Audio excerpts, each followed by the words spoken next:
Today, we're going to be reacting to Imperial Iterators, Navigators, an unpleasant necessity.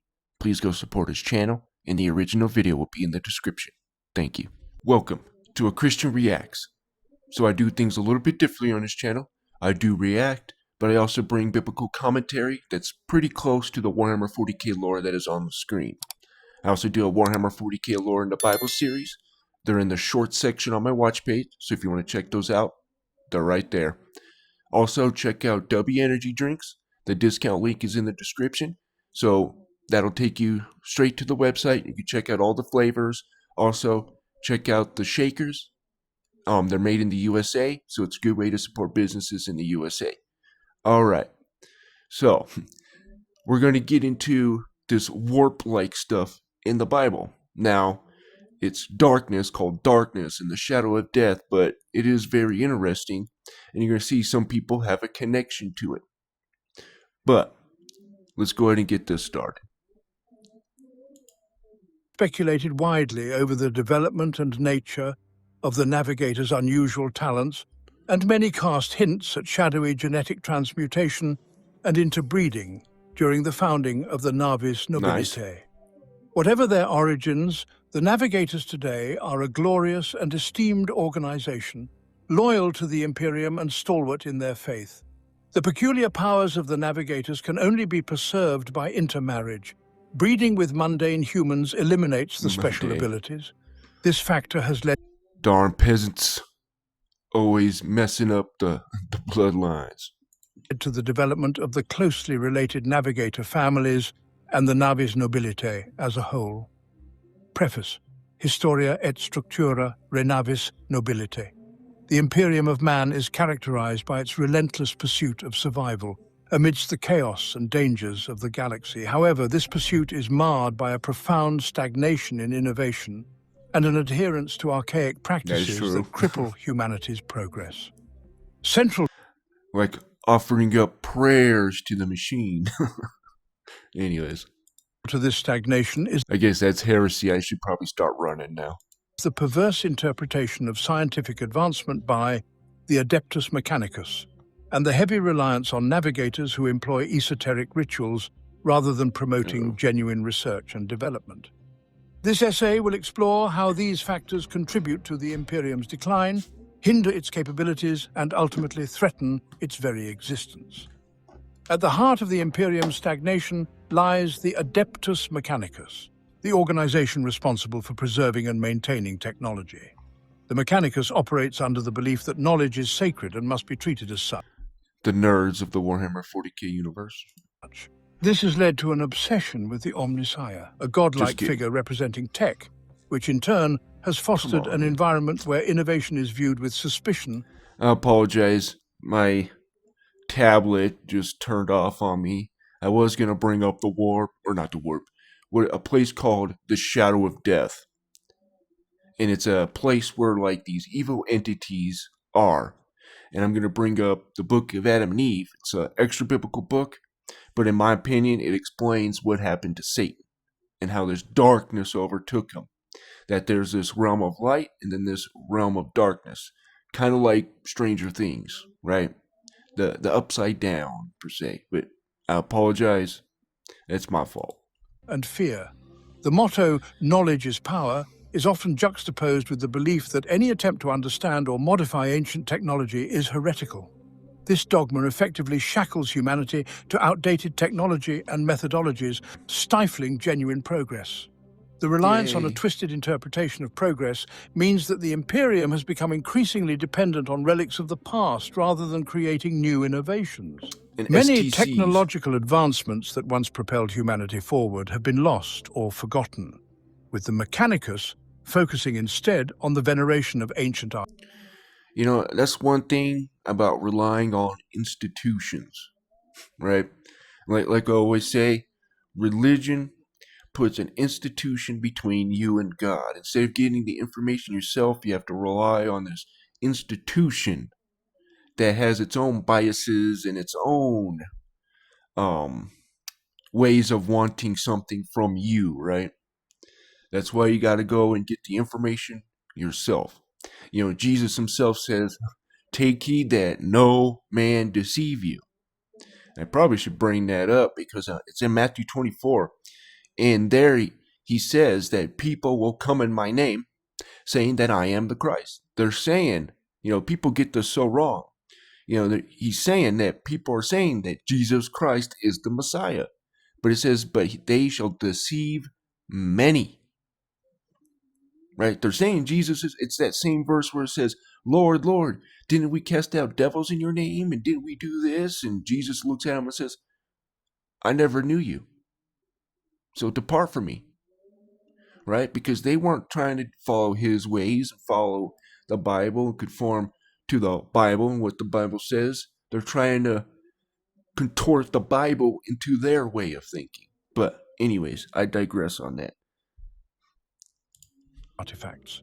Okay. This lack of innovation has rendered the Imperium vulnerable, unable to adapt to new threats or capitalize on opportunities that might arise from genuine research and development.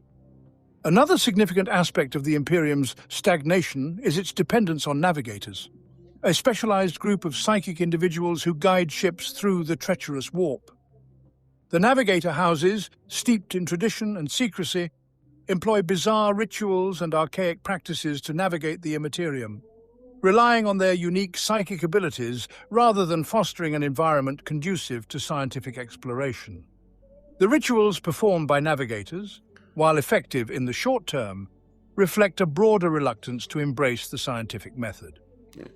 This reliance... Okay, so we're going to see that people do have gifts that God gives them, right? So right here, the first verse, now concerning spiritual gifts, brethren, I would not have you ignorant. Ye know that the Gentiles carry away unto these dumb idols, even as ye were led. Let me get to the verse 4. Now there are diversity of gifts, but the same Spirit. So this comes from all the Holy Spirit, right? And Paul says, don't you know that the Spirit of God lives in you and that you are the temple of God? I said that out of order, but you get the meaning. Anyways, and there are differences of administrations, but the same Lord. And there are diversity of operations, but it is the same God which worketh in all. Kind of, how the emperor of man and all that. But anyways, I digress. For to one is given by the Spirit a word of wisdom, to another a word of knowledge by the same Spirit, to another faith by the same Spirit, and to another the gifts of healing by the same Spirit, to another working of miracles, and to another prophecy. And here's an interesting one. To another discerning of spirits, and to another diverse kinds of tongues, to another interpretation of tongues. Now, let me say this about speaking in tongues. If someone's going to speak in tongues in public, they have to have an interpreter. If they don't pay attention to it. It's as simple as that. Is there this weird language between you and the Holy Spirit? Yeah. But if someone's speaking out in public and doing all this and they're not giving an interpretation of it or whatever, like Paul says, don't pay attention to it. Again, that's that saying where Jesus says, they will come in my name saying that I am the Christ, that I am Jesus, or, the Messiah, but will deceive many, right? But anyways, you see, they have all these gifts, and Satan uses this as well, right? You have, let's say, mediums who connect with familiar spirits. They're discerning of spirits, but it's being used wrongly, per se, right? But anyways, kind of like the navigators and all that. On ritualistic practices can And be seen as a psychics. microcosm of the Imperium's broader issues with innovation. This approach not only perpetuates a cycle of ignorance, but also places the Imperium's fate in the hands of a select few, Yeah, leaving the majority of humanity sounds just like the church. Just saying. People may not like me saying that, but it sounds just like the church. at the mercy of the navigator. I should say the mainstream church, not the remnant or the people that actually do want to follow God, and even the people that are in these quote unquote, church administrations. They're at least trying to follow God the best way they can, but it's these pastors and these elders and stuff like that of these TBNs and these huge networks of churches that are not telling you the truth, let's just say. But anyways, this is why Jesus should be your teacher and not men. Right? That includes me. Don't pay attention to me as well, right? You can listen to what I have to say, but bring it to the word and find the information yourself. The implications of this stagnation are profound. By relying on the outdated views of the Adeptus Mechanicus and the rituals of Navigators, the Imperium hampers its ability to respond effectively to existential threats. In a galaxy rife with dangers including alien invasions, chaos incursions, and other unforeseen calamities, the inability to innovate and adapt can lead to catastrophic consequences. The Imperial Guard, often seen as the front line of humanity's defense, suffers from this stagnation as well. With a heavy reliance on traditional tactics and equipment, the Guard is ill-prepared for the ever-evolving threats it faces. While other factions in the galaxy are constantly evolving and adapting their strategies and technologies, the Imperium remains stuck in a loop of ancient traditions. Moreover, the stagnation fostered by the Mechanicus and the Navigator houses creates a sense of despair and hopelessness among the populace. As the average citizen witnesses the decline of their once great civilization and the growing threats surrounding them, they may become disillusioned with the Imperium's leadership and the rigid adherence to outdated practices. Okay. So, in Warhammer 40k, there's this place of psychic energy called the Warp. And it's not exactly like the Warp or whatever, but it is interesting. So you go to Matthew 8:12. So, but the children of the kingdom shall be cast into outer darkness. There shall be weeping and gnashing of teeth. Kingdom of darkness, right? Matthew 22:13. Then said the king to the servants, bind him hand and foot, take him away, and cast him into outer darkness. There shall be weeping and gnashing of teeth. Matthew 25:30. And ye cast the unprofitable servant into outer darkness. There shall be weeping and gnashing of teeth. So this place very well could be this. Where is it? Uh-oh. Close. So Psalm 44:19. Though thou hast sore broken us in the place of dragons. Now the New King James Version says jackals. This is why I have a hard time with newer translations of the Bible. But some do have, anyways, I'll get into that. Psalm 44:19, though thou hast sore broken us in the place of dragons, and covered us with the shadow of death. And real quick, I'll bring up the Satan thing here. You see?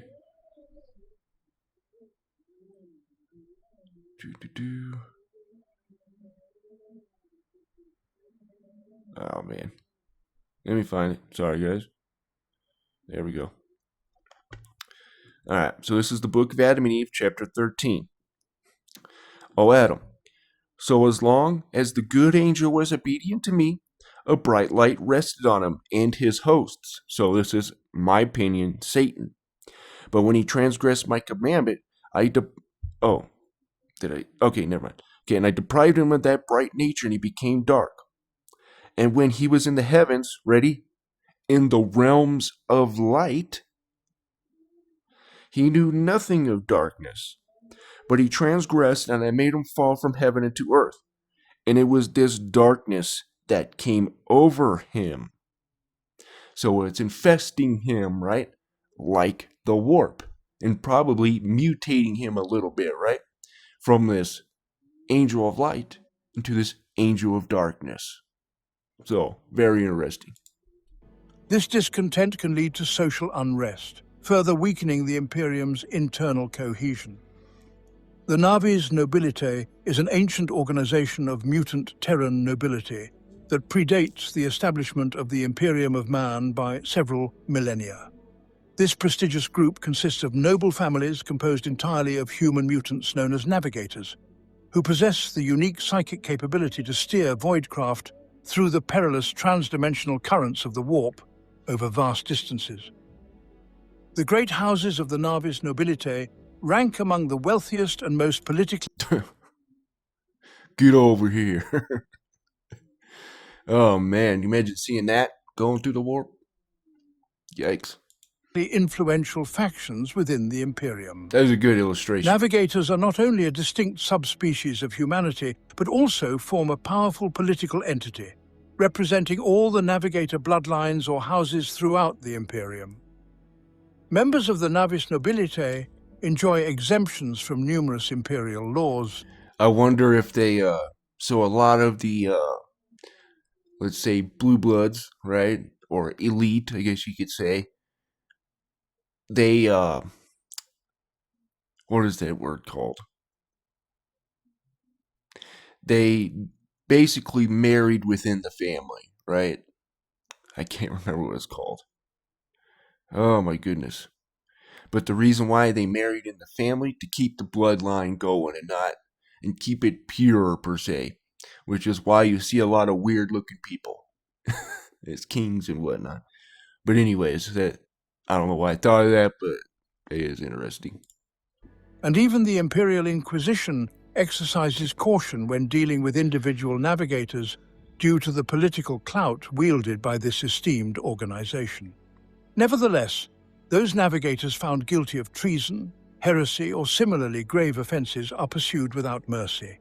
Such matters are often resolved internally within the Navis Nobilite before the Inquisition has the opportunity to intervene, which could further tarnish the already mistrusted reputation of navigators among an imperial populace rife with superstition.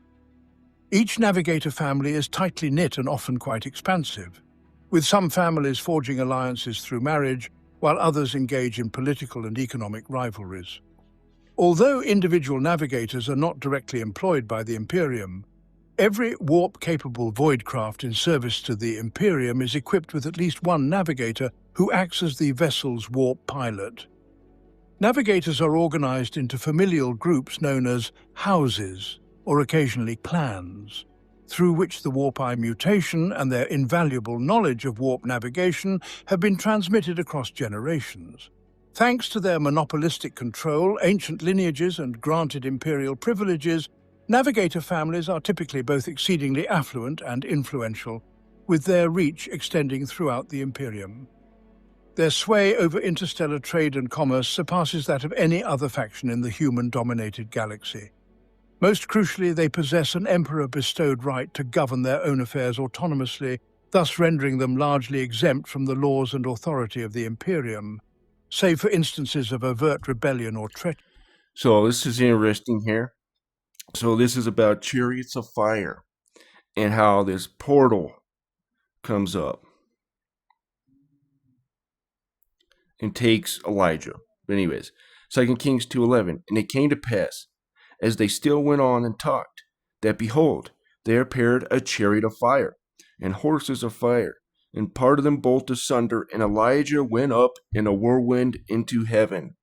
So this portal opened up, and then came this chariot of fire. So, almost kind of like the warp, and ships going through the warp or whatever, but anyways. Even in such cases, the Adeptus Terra exercises great caution in addressing and penalizing these transgressions. A navigator clan's private retainers, soldiers, and bodyguards can number in the thousands. The houses generally enforce their own order, binding themselves through a shared culture, alliances, fealty, and marriage ties. However, in the interest of maintaining the balance of power, the High Master of the Navis Nobilite, known as the Pater Nova, along with his agents, can be ruthless in dealing with any clan or family that, through treachery or excess, jeopardizes the stability of the others. While the Pater Nova and the Novators, who oversee the individual houses, ostensibly exist to manage the house's power and safeguard their interests from the greed of the Adeptus Administratum or the ignorance of the Ecclesiarchy and Inquisition, their true role is even more significant. They are tasked with nurturing and protecting the Navigator gene, which is vital for the survival of the houses. Ensuring the birth and training of skilled and powerful navigators is essential. However, the fear... You know, man, that would kind of suck. Have to rely on this gene of people to to get from place to place instead of just being able to go through a portal by technology or something like that. That would definitely hinder a lot of things. But hey, it is what it is. That's what makes the Warhammer 40k universe unique. Fierce competition among families has also led to experimentation and manipulation of the evolution of their offspring, aiming to produce more capable navigators to outmaneuver their rivals and secure more lucrative, far-reaching contracts. Over the centuries, these deliberate alterations to the navigator gene have resulted in various navigator lineages, giving rise to bloodlines in which specific powers, abilities, and mutations are more pronounced. A significant tension exists between the Navis nobility and the broader Imperium, primarily due to the navigators' clear status as mutants in a society that typically condemns mutants to a life of harsh oppression as an underclass. I should say, and I apologize for the wind in the background. It's very windy. So if you hear that, I apologize. Dark myths and tales of excess, sorcery, and lethal power have arisen around them, many with a basis in reality. Consequently, navigators are frequently shunned and feared. The popular dread of encountering their tripartite eyes leads many to engage with them only when absolutely necessary. The selective breeding practices, maintained to preserve the recessive navigator gene, have resulted in most navigator families accumulating various deformities, peculiar afflictions, or mental irregularities over the millennia. While some attribute these issues to inbreeding and the close familial ties within navigator circles, it is more plausible that the navigator gene itself induces genetic instability and mutations as a navigator gains power and ages. With each year and increasing exposure to the warp, the chances of developing further mutations rise dramatically. To counteract the unpredictable nature of the navigator gene, it's the Warhammer 40k universe's Cthulhu. Numerous houses conduct meticulous screenings of their members' genetic material and employ gene scryers to identify the most compatible matches for arranged marriages. In addition to these gene scryers, divination tools like the Emperor's Tarot are utilized to ensure that no psychic taint endangers the stability of their genetic pool. The oldest and most established houses leverage their considerable resources to maintain strict control over their bloodlines through carefully orchestrated unions, making them more resilient to the genetic instabilities that afflict lesser families. In contrast, other houses have either neglected such rigorous control or have recklessly tampered with their genetic heritage in a bid to produce more powerful and skilled offspring. This has inevitably led to... So this kind of almost explains what you just saw in that illustration of the, demons coming out or whatever. So, and there's another one too I want to bring up. So Job 30:15, terrors are turned upon me. They pursue my soul as the wind, and my welfare passeth away as a cloud. And now my soul is poured out upon me, and the days of affliction have taken hold upon me. So, I'll bring up the other one too. Significant instability within some dynasties. In certain navigator families, the degree of genetic corruption has escalated to such an extent that only a few members can interact freely with the wider Imperium. The remainder are relegated to their families' vast estates or confined to sealed sanctums aboard ships, their deformities hidden from view. These disparities have historically sparked conflicts, and localized factions within the ecclesiarchy have, on several occasions, resorted to burning navigator holdings and executing navigators as... Alright, so here's another Job one. So Job 24:17. For the morning is to them even as the shadow of death. If one know them, they are in the terrors of the shadow of death. Interesting. Heretics. Such incidents are typically quelled violently by the ecclesiarchy, before the ire of the High Lords of Terror descends upon those responsible and their superiors who permitted such acts. After all, no one can afford to offend those who control the keys to interstellar travel. The Inquisition stands as one of the few organizations capable of transcending the immunity granted by the Navigators' Charter, and it constantly monitors the activities of the Navigator clans. Yet even the Inquisition must proceed with caution in this regard. In rare and extreme circumstances, however, the Holy Ordos have been known to annihilate entire clans, taking their leaders away in the Black Ships for ultimate judgment. Little is known about the early history of the Navigator houses, but some, within the Holy Ordos of the Inquisition, suspect that the ancient stasis vaults hidden beneath the mansions of the Navigators' Quarter on Terra House records and artifacts rivaling the Inquisition's in both age and significance. Any secret histories of mankind's darkest eras concealed beneath those marble edifices are likely to remain buried, as the those are definitely terrors. I think it is pretty cool how they you can see little forms of stuff. But anyways, Novators of the great houses are answerable to no other authority. Even the most determined and relentless inquisitors would find it nearly impossible to penetrate their closed society and compel them to acknowledge any external law. Few organizations within the Imperium wield as much power as the great navigator houses of the Navis Nobilitae. Their control over nearly all Imperial shipping and interstellar trade places them in a position of extraordinary influence, one that is nearly beyond the reach of both the Adeptus Administratum and the Inquisition itself.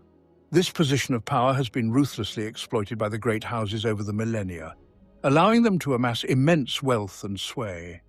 Conversely, the lesser navigator families owe allegiance to the larger, more influential houses, which themselves maintain various alliances. These alliances give rise to trading cartels that compete for they kind of need those. These trading alliances if they want to survive. lucrative contracts with other such unions. The merchant fleets of the Imperium must continuously negotiate with these powerful cartels for navigator services, a strained relationship that the Imperium strives to maintain with the upper hand. While the balance of power has shifted throughout the ages, the influence of the Navis Nobilitae has endured longer than nearly all other imperial institutions. The only aspect of the great houses that rivals their political longevity is their perpetual struggle with one another. All right, so I'm going to bring up the first book of Enoch, chapter 14. We're going to see you kind of like faster than light travel here and going through portals. Okay. And the mist summoned me in a course of the stars. Anyways, verse 8. And the vision was shown to me thus. Behold, in the vision clouds invited me, and a mist summoned me in the course of the stars, and the lightnings sped and hastened me. And the winds in the vision caused me to fly, and lifted me up or upward, and bore me into heaven. And I went in till I draw nigh to a wall, which is built of crystals and surrounding by tongues of fire. These are portals. And it began to affright me. And I went into the tongues of fire and drew nigh to a large house which was built of crystals. And the walls of the house were like tessellated floor of crystals, and the groundwork was of crystal. Now pay attention to this part. Its ceiling was like the path of the stars and the lightnings, and between them were fiery cherubim, and their heaven was as clear as water. A flaming fire surrounded the walls, and the portals blazed with fire. But do you notice there, it says the ceiling had the path of the stars. So this is the New Jerusalem, right? And I've talked about this before many a times, that the New Jerusalem is kind of like a craft world, right? It's got mansions, it's got portals, right? And Jesus says, I go to build a place for you that has many mansions. So it's livable and probably can go, and it says it's going to descend, it can probably ascend, and it probably can go, right? So very interesting. So there is this faster than light travel of such, right? Going through these portals and all that. And if you notice, it says that the course of the stars and lightnings sped and hastened me, right? So, faster light travel. Power struggles, the houses employ a wide range of Or I should say, traveling through the portals and stuff like that. Almost kind of like, in Star Wars, you see it go, phew, and you would go through the snowstorm and act like you were in the Millennium Falcon. tactics Anyways. to outmaneuver their rivals, sometimes resorting to open conflict. It is only through the strict oversight of the House Novators and the carefully upheld codes of conduct and traditions among navigators that these conflicts do not spiral into chaos. Regardless of their origins, the navigator houses appear to have enjoyed a privileged status since time immemorial. They must have been an established and influential body at the onset of the Emperor's Great Crusade in the late 30th millennium, a necessity given their crucial services.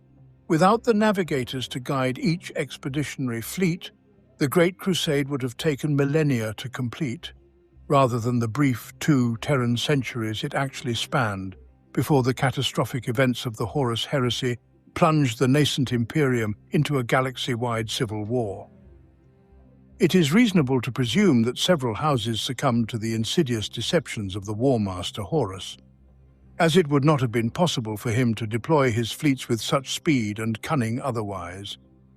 Whatever the truth may be, the navigator houses seem to have emerged from the heresy with their power and reputation largely intact, an affirmation of their essential role in the existence of the galaxy-spanning interstellar empire known as the Imperium. I guess, technically speaking, they could have been guided by chaos in general and the chaos gods and stuff like that, but they may have to, I don't know how that would work. They may have to be in their realm, their portion, one of the, whether it's Zinch, Korn, Nurgle, Slanesh, whatever. But then again, you probably do need a navigator. So, yeah, anyways. Within the Imperium, thousands of navigator houses exist, each with a history extending back hundreds, if not thousands, of Terran years. Yet despite this vast number, the actual count of navigators is merely a drop in the ocean compared to the countless masses of humanity. These houses vary significantly in both strength and composition, and over millennia, many have diverged from the original great families that first exhibited the navigator gene. It is interesting. You see like a lot of lightning in the warp. You're in the book of Enoch, and it says, Satan, or Jesus says he saw Satan fall like lightning, right? Well, in the book of Enoch, it says these angels were trapped in this lightning form. I'm going to bring that up here, actually. Enoch 44 wiki source. That's quite interesting there. And I'm sure you see this, you're going to see this in a lot, like in the shadow of death, right? But anyways. Okay. Chapter 44. This is 1st Enoch. Also another, and by the way, Jude 1, 14 through 16, and the whole chapter, or the first part of the chapter, gives a nod to the book, or to Enoch in his prophecies, and it pulls straight from, the very first chapter of Enoch. So that's a very good endorsement. So I do want to get that out there. It is not biblical, but it does get endorsed by the Bible. Okay. Also, another phenomenon I saw in regard to the lightnings. How some of the stars arise and became lightnings and cannot part with their new form. Very interesting. And sometimes, and it could be possible, sometimes the stars are mentioned as the angels and stuff like that. Or it could be what the Enoch calls the luminaries, and they're just going into energy form. So there's two things that could be possible there, in the stars themselves or whatever, right? So very interesting. And I wouldn't count that out yet, because the book of Enoch does say that the moon gets its light from the sun. And probably one of the first books to say that. So I wouldn't count that out just yet. During the Great Crusade. Some have dwindled into extinction, a few have turned outlaw, while many others have flourished, creating branches and offshoots across the Imperium. While it would be impossible to catalogue and critique each navigator family, they can be broadly categorized based on their unique strain of the navigator gene, their area of influence, and their lifestyle. The four prominent groups throughout the galaxy are known as the magisterial houses, the nomadic houses, the renegade houses, and the shrouded houses. Magisterial houses. A magisterial house is a navigator dynasty closely linked to one of the original families from the era of the Unification Wars. These houses rank among the wealthiest and most traditional within the Navis Nobilitae, boasting substantial holdings in the Navigators' Quarter on Terra. Their influence stretches to the far reaches of the Astronomican's light. Magisterial houses uphold age-old traditions, customs, and practices that have served them well over millennia. Okay, this is First Enoch, chapter 78. Okay.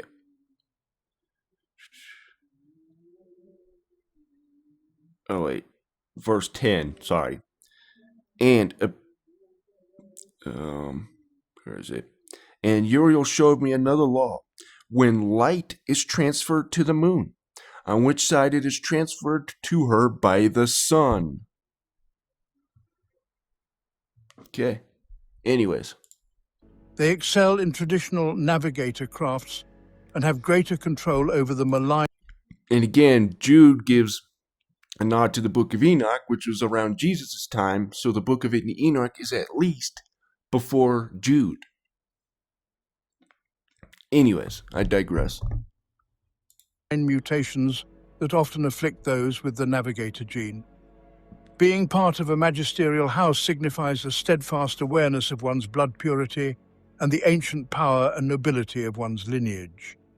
Thanks to the long-standing maintenance of their bloodlines, navigators from these houses are less prone to the symptomatic mutations that typically plague those exposed. Oh, okay, I was wondering what that was. I think that's the red mist there. Exposed to the Imperium's power. It's blood magic. Nomadic houses have forsaken ties to specific sectors and star systems, abandoning their terrestrial holdings in the Navigators' Quarter on Terra or other Imperial worlds. Over centuries, these navigator families have embraced a life among the stars, becoming wanderers whose bloodlines are preserved aboard vast fleets of starships perpetually in motion. Literally and figuratively. Their lifestyle renders the members of nomadic houses some of the most skilled navigators in the Imperium, given their extensive exposure to the void and the immaterium, as well as the inherent necessities of astronavigation. This gives... If you don't know, the immaterium is another word for the warp. Okay, I know there's a lot of people who are Christians who are not fans of Warhammer but like to see my content or whatever. Yeah, so immaterium is basically the warp. Them an unparalleled understanding of both space and the warp, though, like all Voidborn, these navigators often struggle to relate to the diverse planetary cultures of the Imperium. Shrouded houses have experienced significant loss or disgrace within the more established dominions of the Imperium.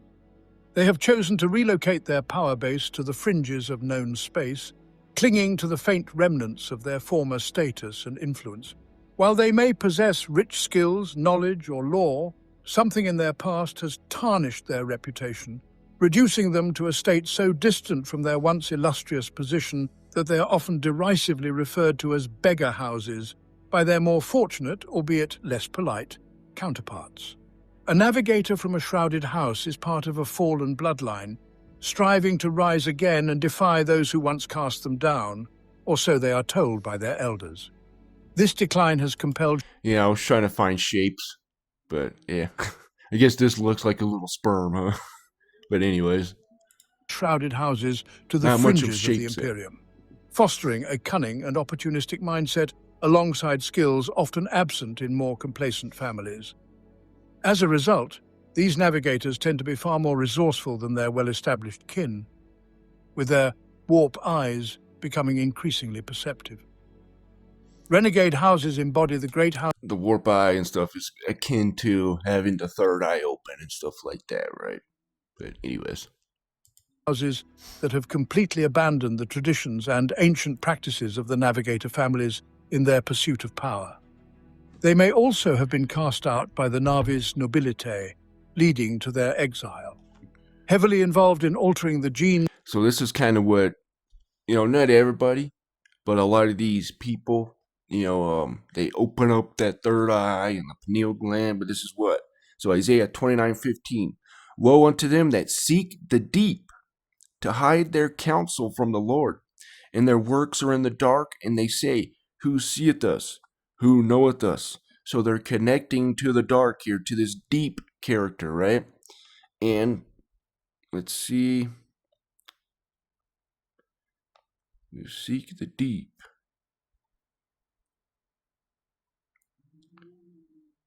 To be deep, to be deep. Okay. Anyways, I just wanted to see what the Hebrew word there is, and it is deep. Should be, have, make, or seek deep. So it means to seek the deep. And this could mean that shadow of death, right? But anyways, I digress. Of their offspring to improve their lot, the tampering often results in hideous mutations and the emergence of monstrous beings within their lineage, resulting in rejection by the Paternova and relentless hunting by the Inquisition.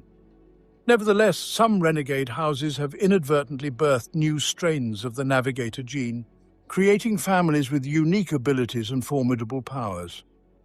Navigators within these houses have discarded sacred traditions as antiquated and restrictive, embracing instead the glory and boundless potential of their ancestry. At least, Okay, so here, kind of, sorta, sort of the same thing. So Psalm 64:5, they encourage themselves in an evil matter. They commune of laying snares and privily. They say, who shall see them? Okay, anyways. this is the belief that comforts them.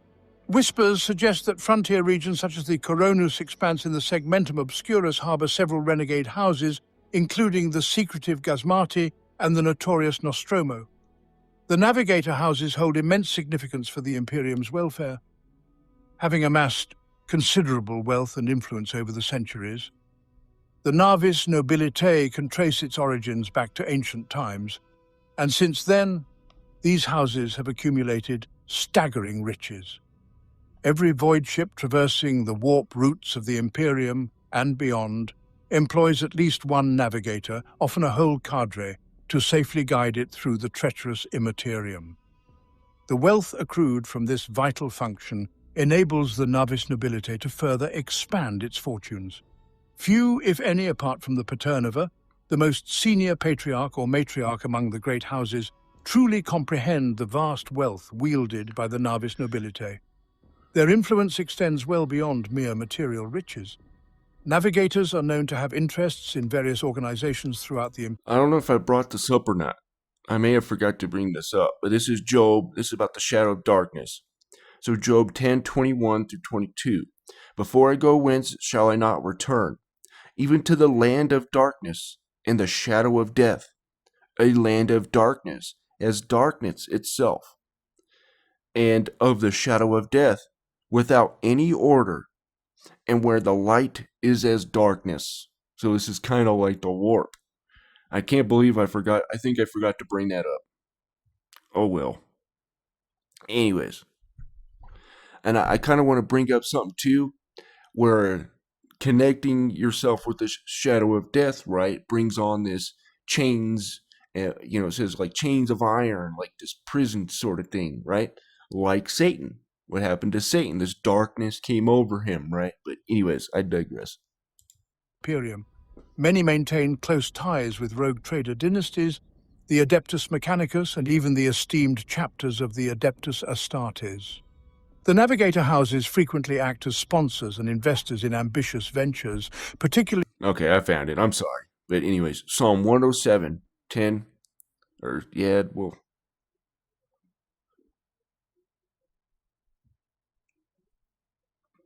okay. Psalm 107:10, such as sit in darkness and in the shadow of death, being bound in affliction and iron, because they rebelled against the words of God, and condemned, I think that's a typo, the counsel of the Most High. Therefore he brought down their heart with labor, and they fell down, and there was none help. They cried unto the Lord in their trouble. Yeah. See the full chapter there.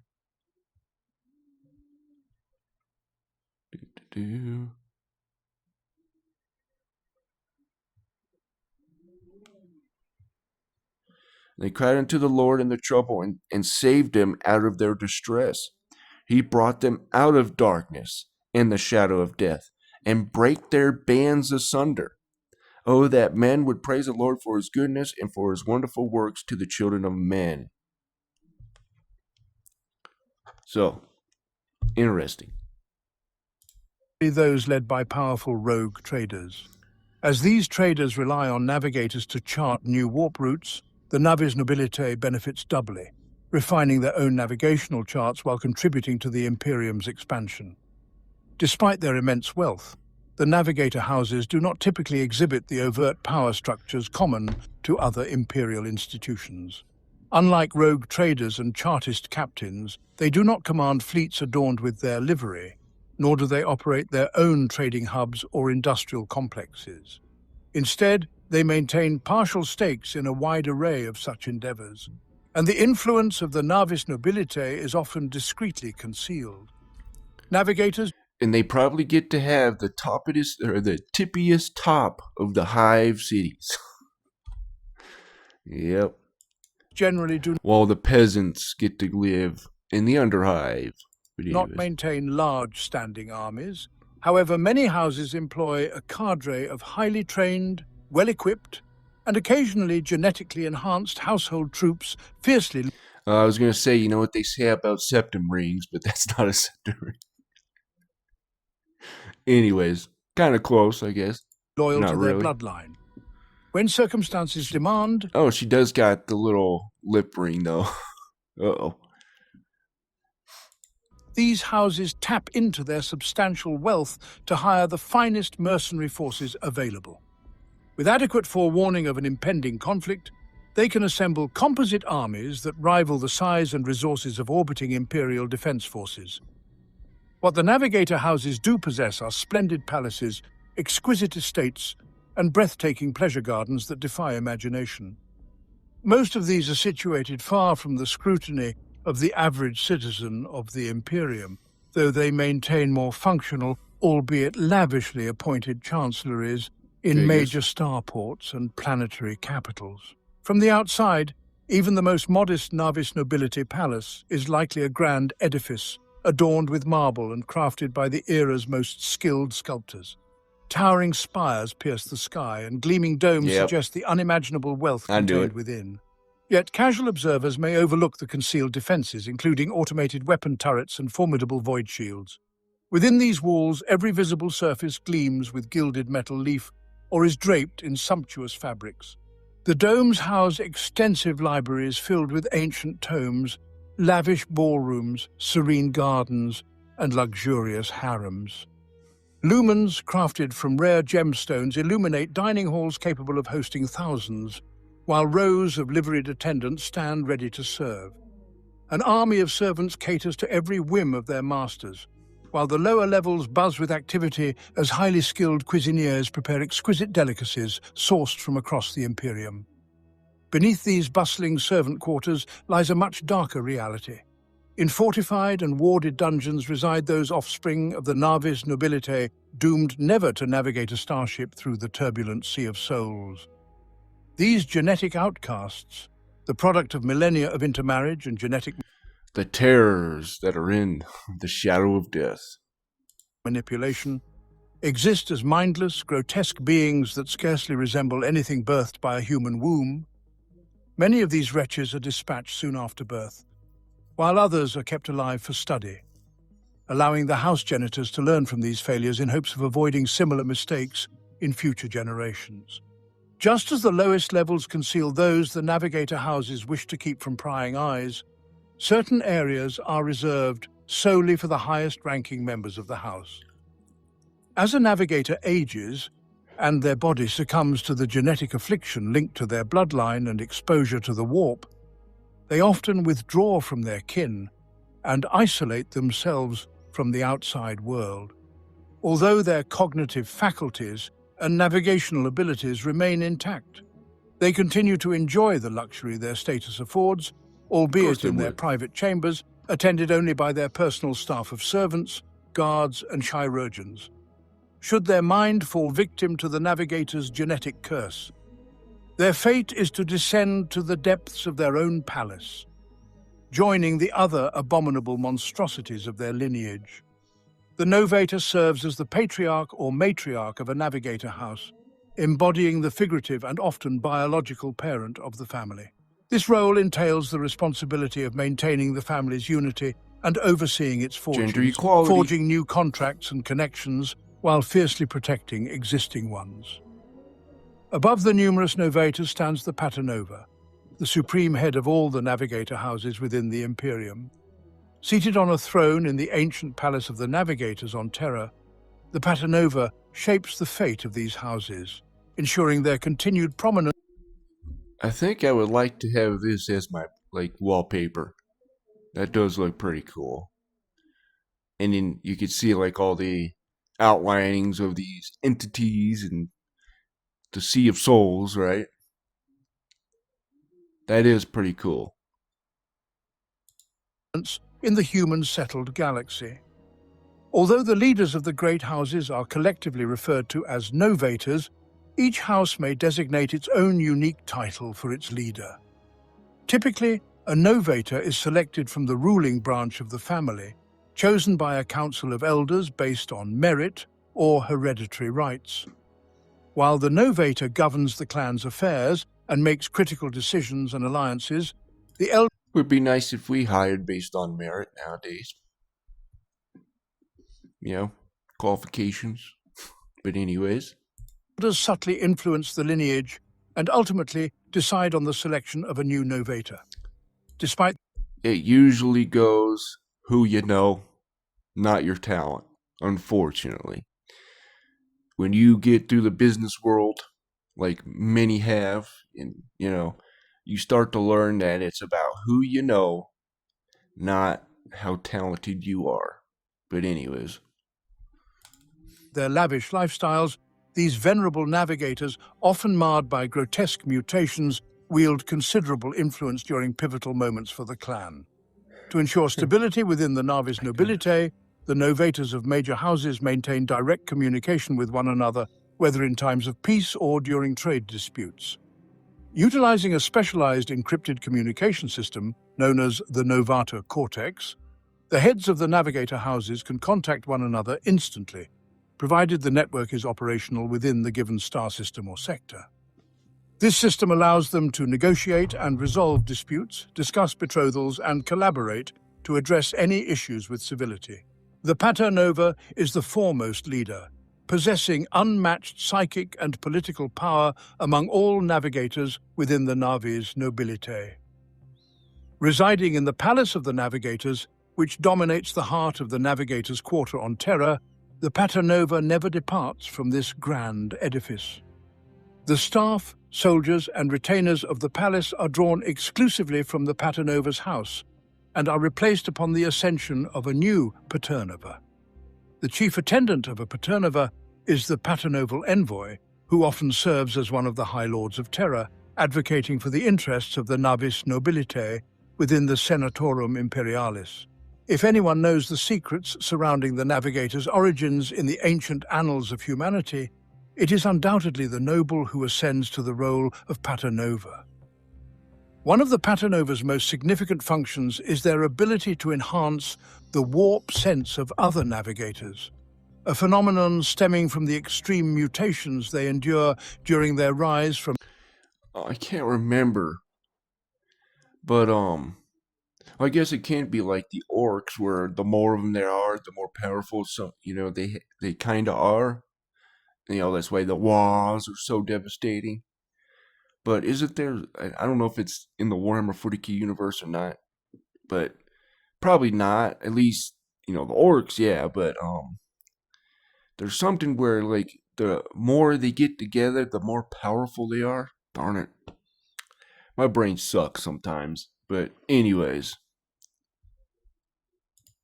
heir apparent among the more influential navigator houses. Consequently, the Paternova is often regarded as the guiding father or mother of the Navis nobilite, their powers seemingly transcending even the warp. The importance of this connection becomes evident during the rare interregnums that occur between the reign of one Paternova and their successor. if the woke actually paid attention, they would probably actually like that, you know? But anyways, During such periods, all navigators except for the heirs apparent experience a considerable decline in their ability to navigate the warp. If this situation persists, the Imperium risks descending into chaos, as both commercial and military starships would struggle to navigate the warp safely, with many potentially becoming lost to the Empyrean. Typically, a Paternova may live for a millennium. Upon their death, a successor is chosen from among the waiting heirs apparent, the most potent navigators from the great families. Immediately following the death of the Paternova, all existing heirs apparent undergo a dramatic physical transformation. They grow larger and stronger, and the psychic mutations characteristic of all navigators become even more pronounced. The heirs apparent gain the capacity to survive underwater, in toxic nice. environments and even in the vacuum of space. Their innate aggression intensifies, drawing them into fierce combat with one another. That's when you, la, la, la, la, especially when there's a bunch of Tyranids right by you. Use too much of the warp on purpose. Basically, we'll just say that. As each heir apparent falls, those who survive physically change even further until only one remains. This vastly altered and extraordinarily powerful individual ascends as the new Paternova. Once a new Paternova takes residence in the Palace of the Navigators, the standard strength of psychic abilities for all navigators is restored, although the degree of restoration may vary. Navigators from the same house as the Paternova experience a significant enhancement in their abilities as their blood ties appear to facilitate a more effective transfer of powers. Conversely, those from the house of the former Paternova lose this benefit, resulting in a noticeable decline in their powers. The reasons behind this fluctuation in power levels remain a mystery to Imperial genetic science. A pleasure to meet you, sir. Allow me to introduce myself. I am your charioteer, Hello. your gatekeeper to the stars. These trade conferences are such a bore, don't you think? We have all week to discuss the trade routes of the Expanse. Would you care to join me in a glass of Amasec? Wonderful. Navigator Gadavilius Obrex, emissary of House Vorkle. Navigators are among the fortunate elite of the Imperium, born into privilege within politically powerful clans, steeped in intrigue as dark and complex as their own mutating forms. While some navigator houses empower representatives to mediate with the broader Imperial society, others focus inward, selecting adept navigators from their ranks to leverage the clan's political influence to its fullest extent. Though part of the Imperium, each navigator house operates with significant autonomy, wielding power and influence comparable to that of the Imperium's major organizations. It is, therefore, commonplace for many houses to maintain diplomats and envoys for engagements with the larger Imperium. These representatives, known as Engaged to enforce. I'm sure. scions of the Navis nobilite, are groomed to serve as diplomats and power brokers, They got diligently safeguarding their families' interests. Equally comfortable in the opulent estates of navigator houses and the courts of imperial aristocrats, these scions excel in conversation and courtly etiquette. Often chosen for their relative lack of disfiguring mutations as much as for their social acumen, these navigators capture significant attention during their public appearances. Destined to be the focal point, It's just like being exposed to the shadow of death stuff where it overtakes you, right? Kinda. You can see some of the like darkest people out there. You can see that there's something off about them, right? There's something dark to them. You can almost see it in their eyes and see it. You know what I mean? Anyways. In virtually any courtly environment, Navis scions thrive on the attention of onlookers, using their instant notoriety to charm potential allies and deride known adversaries. It is a rarity to encounter a navigator in public, and even rarer to see one encircled by an admiring or simply curious crowd. Whether captivating an audience with tales of journeys beyond the Imperium's fringes, or deftly pricking a boor's pride with a clever quip, Navis scions possess exceptional social prowess. Yet the responsibilities of a scion extend far beyond engaging conversation. They are still And they can talk eloquently with vain babblings. required to be skilled navigators for vessels traversing the immaterium, acting as essential conduits between their house and its allies.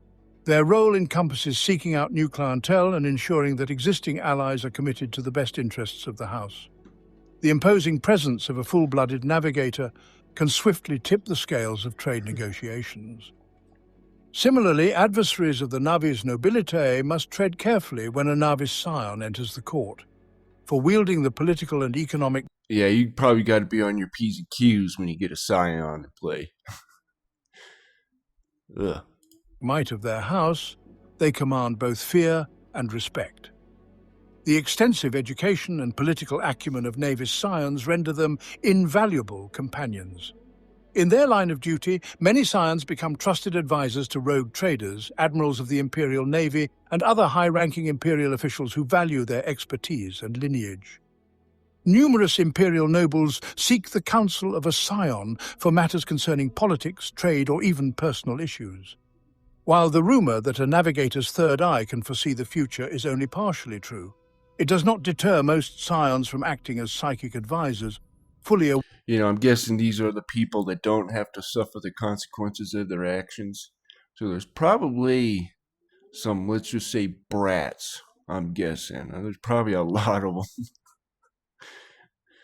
Without the consequences of your actions, you become a real piece of work, we'll just say. Aware that a well-placed prophecy can easily become a Sometimes, well, most of the self-fulfilling time. reality. Can't say everything. Becoming a Navis scion is not a matter of choice. These individuals must be groomed from an early age, entering courtly life before their hereditary mutations manifest.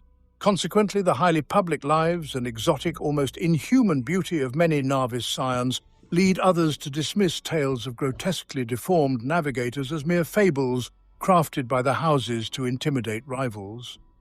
Yet no navigator can escape the betrayal of their own body, resulting in the short public careers of most scions. Nevertheless, the alliances forged and social avenues opened during this time can serve navigators well throughout their extended lifespans, and may even be refined and enhanced through clever maneuvering later in life. Still, many Navis scions become so enamored with the intricacies of courtly intrigue that they struggle to leave it behind when the time comes. Numerous scions have resorted to extensive reconstructive surgeries and invasive bionic enhancements to maintain the almost human features that once made them celebrated figures in Imperial high society. Each house of the Navis nobilitae possesses its own distinct traditions and hierarchical structures shaped by their unique histories and cultures. For example, House Belisarius is governed by a novator who holds the title of Celestarch, and maintains a standing military force trained by the Space Wolves chapter of the Adeptus Astartes. Long ago, the Space Wolves forged a special alliance with House Belisarius, providing the Celestarch with a dedicated unit of Space Wolves known as the Wolfblade, serving as a personal honor guard. A nobleman or noblewoman, referred to as a novator, acts as the matriarch or patriarch of a navigator house. This individual Give me your clothes and your Sorry. Terminator meme there. may be either the figurative or biological parent of the house's members, but always assumes the role of the legal and titular leader. The novator is responsible for managing the family's fortunes and ensuring the cohesion of their kin while promoting the house's political and economic interests. So here's kind of something like this mutation that happens with the deep. Now, if you heard my channel before, we know that the deep, a lot of the times is an actual entity. It can also mean, the deep, right, and the abyss and stuff like that. But this is talking about an entity here. Let me find it. Uh-oh, I lost it. Uh-oh.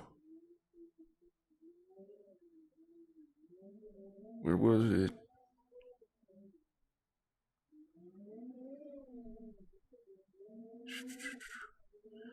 Well, there goes that. Oh, here it is. Okay. So, in the beginning, God created the heavens and the earth. So that's verse 1. And then verse 2, this is where, in my opinion, the rebellion happens and the earth was out form and void. Isaiah, what is that? Basically, Isaiah create.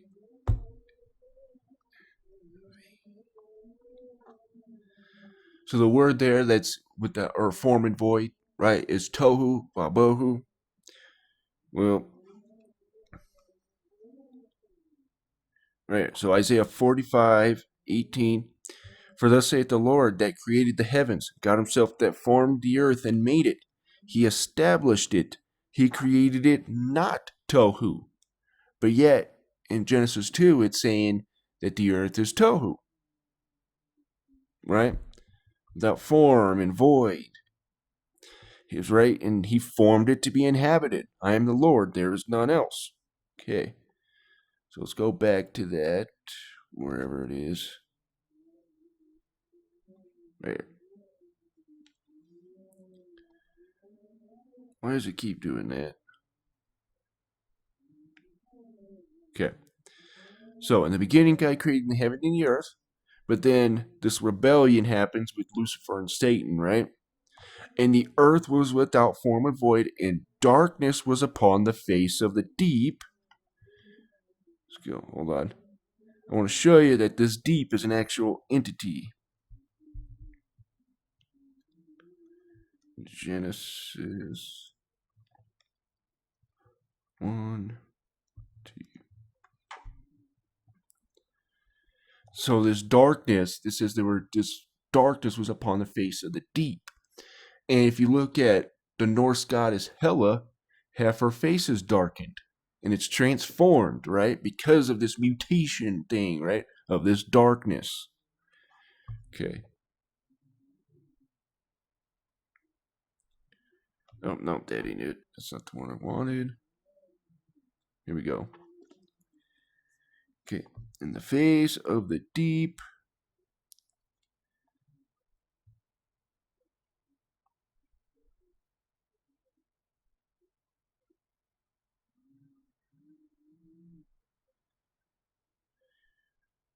Okay, empty.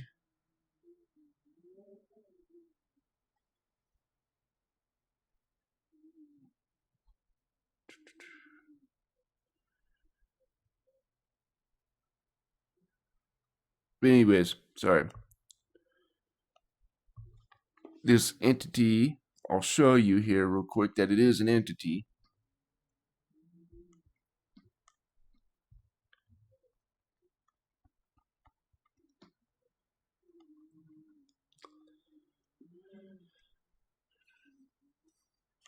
All right. So Ezekiel 31:4. The waters made him great.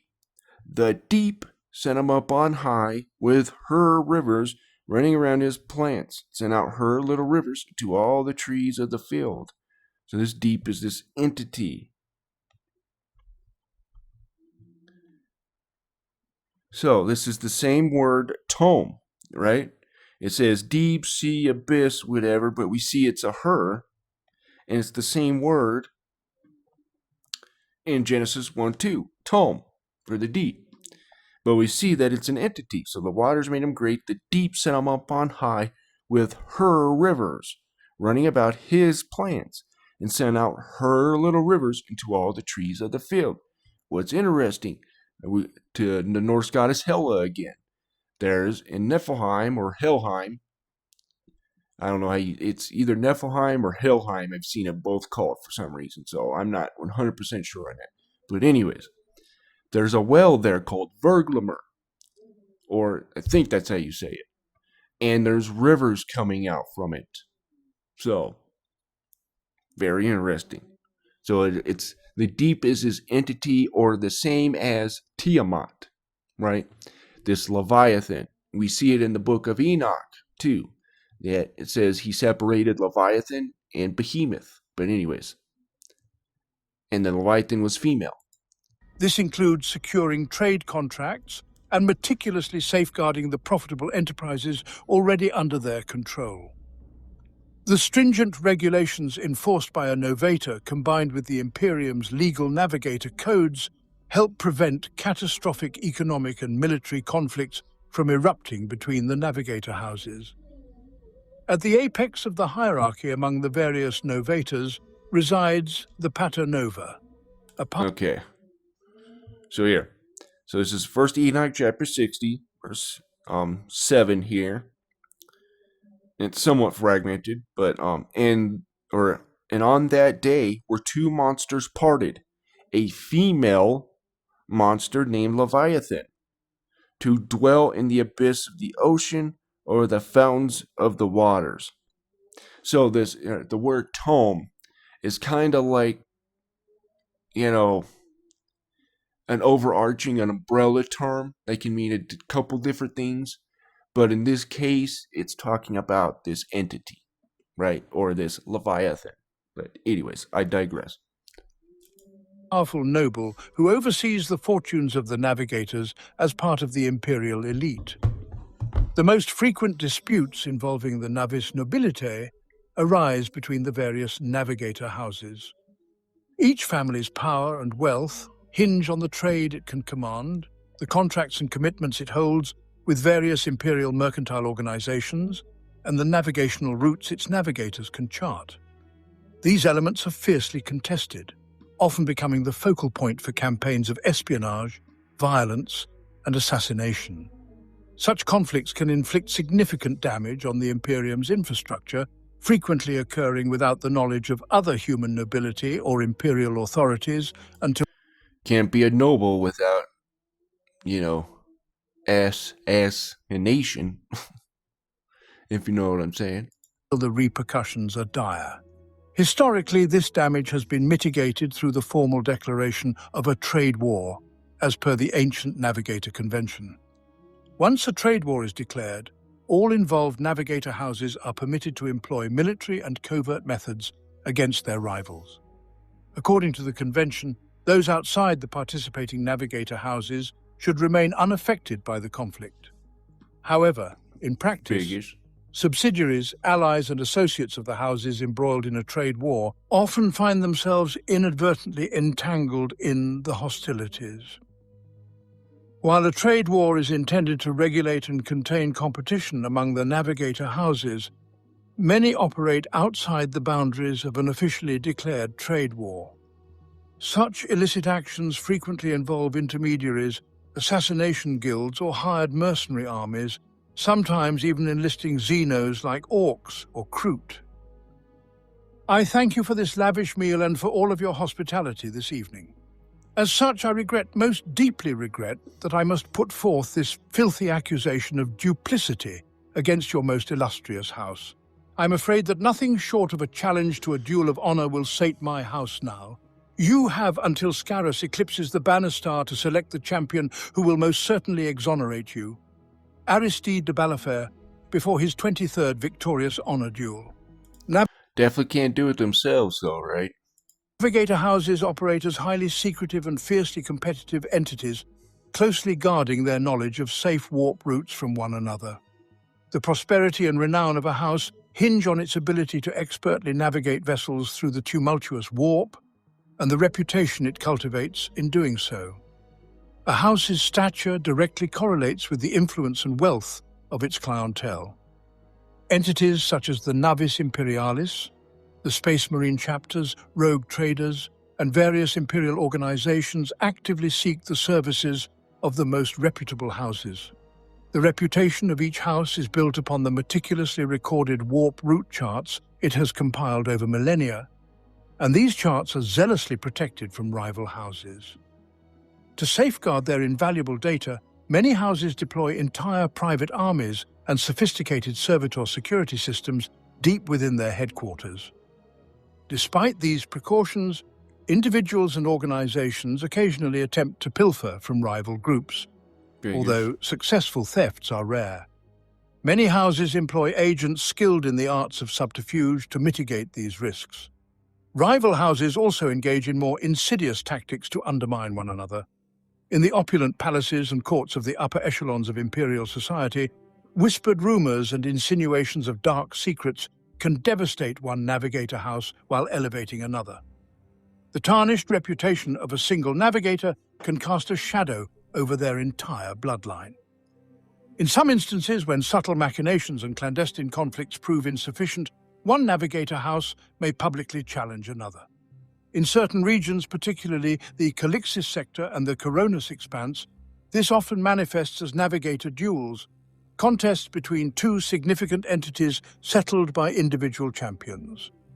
While the exact origins of these duels remain shrouded in mystery, the practice became prevalent in the Calixis sector during the rise of the so-called Iterator Confederacy. During this era, Navigator houses aligned with the Iterator Confederacy. Kind of reminds me of the movie Troy, for some reason. Where Achilles comes out, and that big dude right at the beginning. I forget his name. His name used to be like Nathan something or something. Anyways, even though that's not exactly what's going on here, but anyways. Such as House Typhon, claimed exclusive knowledge of the path to perfection. Their champions began to call for Navigator duels to demonstrate their alleged superiority. Even after the downfall of the Iterator Confederacy and the ruin of House Typhon, the traditions they established for these duels endured in the region and continue to resolve disputes among Navigator houses in the Calixis sector today. That would be kind of cool to do a Warhammer 40k lore in the Bible short on that. The House Typhoon, but anyways. The process begins with a formal challenge. Navigator duels are public events within the otherwise secretive world of the Calixis Navigator houses, and a family would lose significant prestige if it declined to accept. Furthermore, the loser is expected to pay a substantial penalty in terms of wealth, resources, and knowledge to the victor, ensuring that challenges are not issued lightly. Once a challenge has been issued, each house is given a specified number of days to select a champion to uphold its honor and appoint a second to serve as a witness and potential substitute. Being chosen as a duelist is regarded as a tremendous honor and presents a young Navigator with an opportunity to enhance their standing among both their family and other Navigator clans. Duels typically occur in remote locations, such as an abandoned spire, the bridge of an unoccupied void ship moored in deep space, or a windswept mountaintop on a desolate planet. The only witnesses present are the seconds of the duelists. Navigators prefer to shroud themselves in an aura of mystique, ensuring that no outsiders witness the full extent of their formidable powers. The duel unfolds with careful formality. The participants bow to one another before slowly revealing their third eyes. At a prearranged signal from their seconds, the duelists unleash their powers, locking their gazes in a fierce contest as they stare into each other's warp eye, enduring the horrors of the chaotic Empyrean. Yikes. This duel tests both physical and mental fortitude, with each competitor striving to subdue the other through sheer will, lasting anywhere from mere seconds to hours. I'm good on that. I got my own horrors to deal with. I'm good on that. The first to yield, falling to their knees, concedes victory to their opponent. Death is rarely the goal of these duels, as the lives of Navigators hold significant value even among bitter rivals. Nonetheless, one or both participants may endure prolonged periods of recovery, their minds strained by the exertion of the encounter. Upon their return to their respective houses, the seconds report the duel's outcome. and a representative from the losing house must attend a celebratory feast in honor of the victor, where they formally concede the promised compensation. Consequently, the losing house suffers a loss of dignity and a tarnished reputation, potentially leading to far-reaching consequences within the broader Imperium. All right, guys. So that was interesting. I hope you guys enjoyed that. Um, if you liked the video, thank you. If you didn't like the video, or if you disliked the video, thank you for at least giving me a chance. And I just want to say to everybody, thank you for your support, because I can't do this without you guys. You guys have been doing pretty well with the likes and stuff like that, even though YouTube, they've basically took away a lot of people's views. It's not just my channel, and also, I forgot to say this at the beginning, make sure that restricted mode is off. YouTube has been putting restricted mode on some people, so make sure that's off. You won't get my channel if that's on. So, and also, you'll have to be a little bit more productive on if you want to see my content. I am going to try to put these more out there. So I'm going to try to at least, maybe not every day, but every other day or something like that. I'll try to figure something out with that, because that's just the way YouTube is. So, thank you guys, and you guys have a wonderful day.